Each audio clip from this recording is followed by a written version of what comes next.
Hey folks, Randy here with Doing Cut and Trim. So here is the new engine on the Bradley. I thought it might have been a little bit of an upgrade, but talking to them, it sounds like it's just pretty much the same machine. Haven't started it yet because these 3 wires need to go into these 4 holes, only 4. And if I start screwing around with stuff, it could void the warranty, so they're sending me an adapter. So once that adapter's on, I'll be able to fire this machine up. And here's the old engine. Some good shots of the holes. And some fun pieces that fell out. So, good stuff. So I wanted to give an update on, well, not an update, I wanted to just tell you about my experience working with Bradley Mowers, the company that, from what I can tell, might be the smallest manufacturer of commercial mowers in the United States, as far as I can tell. I don't know of anybody that's smaller.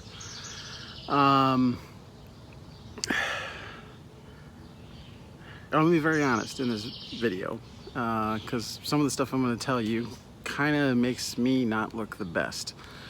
But I'm just gonna be really honest with you, because I feel like Bradley's earned that honesty. So when this mower the engine first blew up, I was really upset. And I'm just gonna be honest. I was mad that the machine had blown up like that. I felt like there was no way it should have gone up that fast. And I felt like somebody needed to do something about this. And so I recorded a couple videos in anger about the fact that the engine blew up.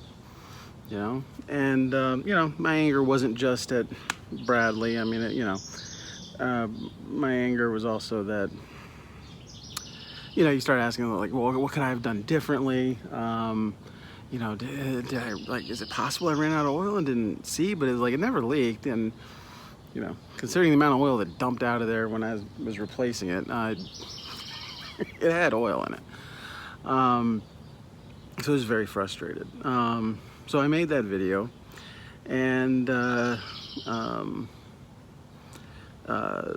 something cool happened that I was kind of hoping would happen, but it's something that's kind of unique to Bradley, in my opinion. One of the top guys at Bradley, one of their engineers, the guys that are responsible for making these machines the way they are, Simon, commented on the video. Simon, at least in my experience, has a habit on commenting on Bradley related videos. If there's a video about a Bradley mower and you see a guy named Simon who seems to know way too much about the machine in his comment, it's him. And so he had commented in the video that he would be reaching out or whatever, and I ended up working with Simon indirectly, but directly with Brad at Bradley Mowers. Not the owner, Bradley, just a guy named Brad. If you go to the GIE or Equip Expo, Brad and Simon are the 2 guys at the booth, at least the last couple of years. So I talked to Brad and Simon, and honestly, you guys that have watched my videos, you know that there was some heat exhaustion thrown into the middle of this that really kind of took me out of commission, so I don't remember everything. But Brad and Simon reached out and said that, or I reached out to them, I don't know.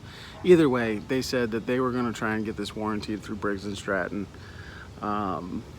They would, what we ended up figuring out is I would buy the engine from them. They seemed to be the most cost-effective option for purchasing a new engine. And so I would buy it from them. And then if the engine was successfully warranted, they would refund me my money back. So I was like, okay, great. So the engine came in, and immediately noticed there were some issues like the wiring. I showed you, it wasn't, the wires didn't line up.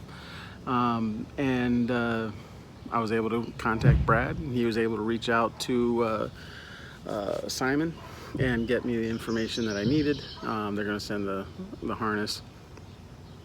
But it's not just that you can reach out to them and contact them. You can also send them text messages.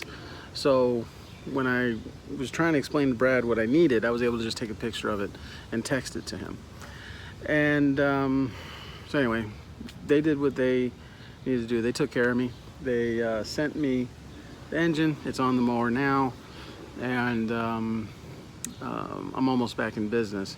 But one of the last times I talked to Brad over the course of this process, I asked him, I said,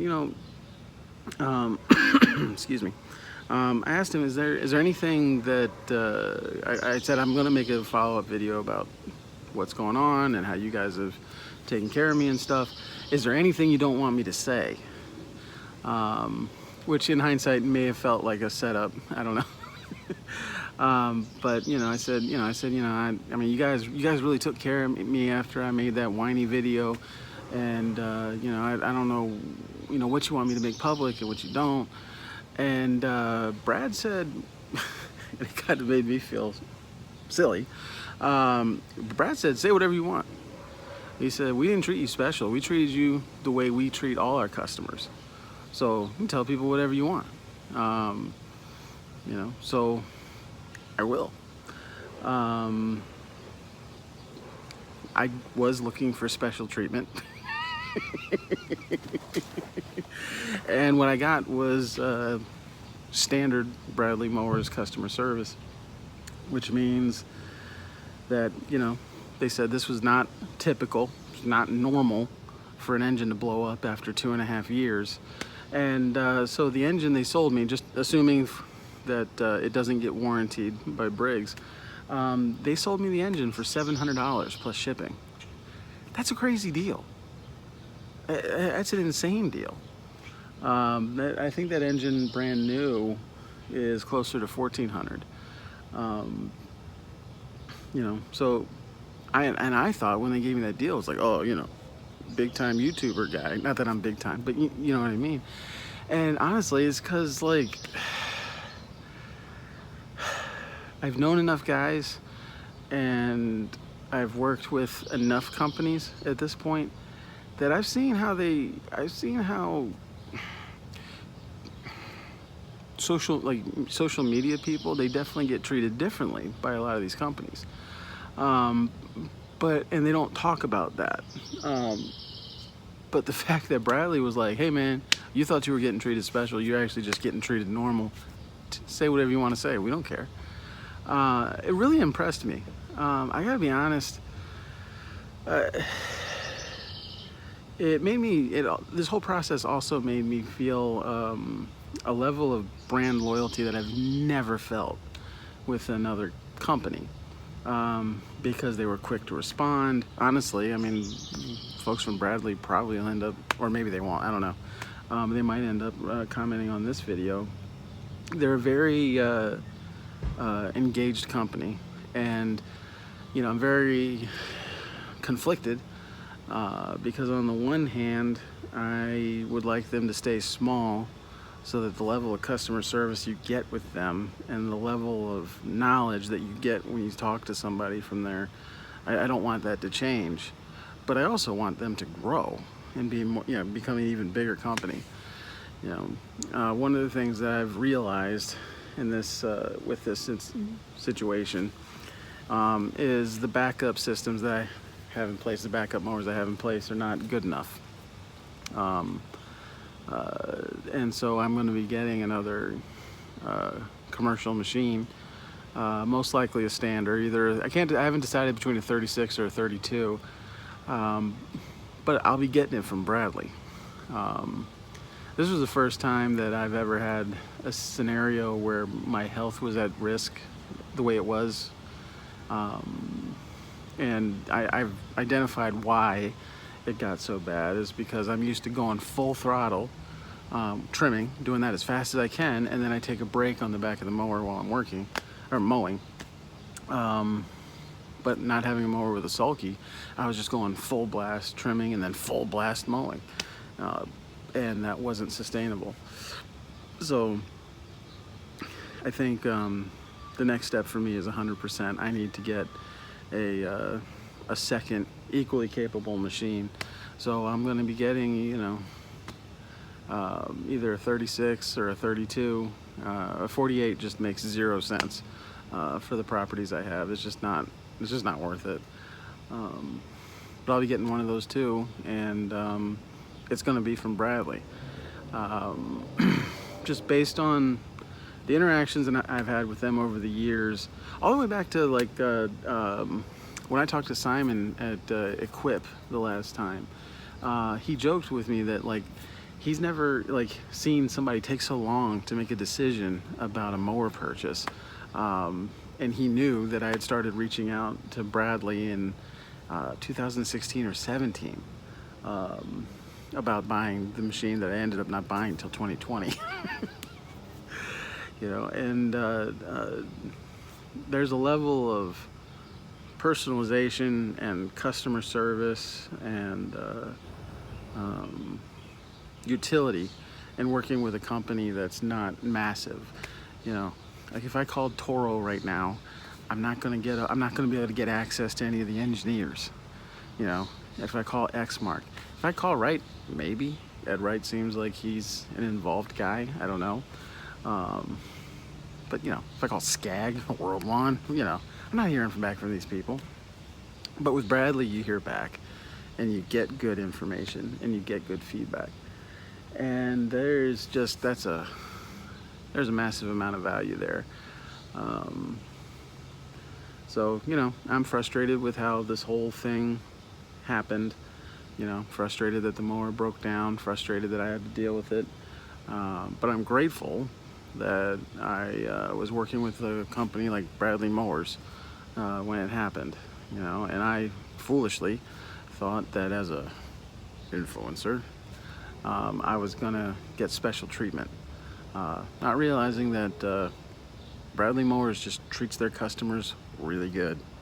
And you know, I guess I should have known that. I don't know if any of you guys are subscribed to Vic with Quick Cuts. Now they also have like the Gentleman Dumpsters or something like that. But he has a video about incredible customer service that he got from Bradley Mowers a couple years ago. And I got to experience it for myself. So I'm very impressed. Brad, if you see this, thank you very much. Simon, if you see it, thank you very much. You guys were awesome. Really impressed with you guys. Yeah, you guys will be hearing from me at some point about a stander, because that's something that second machine definitely needs to happen, and needs to happen soon. I've been in business 8 years, I think, at this point, and this is the first time I've ever considered getting a loan for a machine, because I've never had a health scare like that. So yeah, just wanted to give you guys a heads up. Anybody that's thinking about going with Bradley, I think it's definitely worth it. Their walk behinds, they don't have the floating decks and some of the nice features and whatever, but their stand-on mowers, I mean, I don't know what else you'd be looking for. Those machines look great, and from what I can tell, they work great. So I'm gonna cut it off there. This is Randy with Dolan Cut and Trim. Have a good one.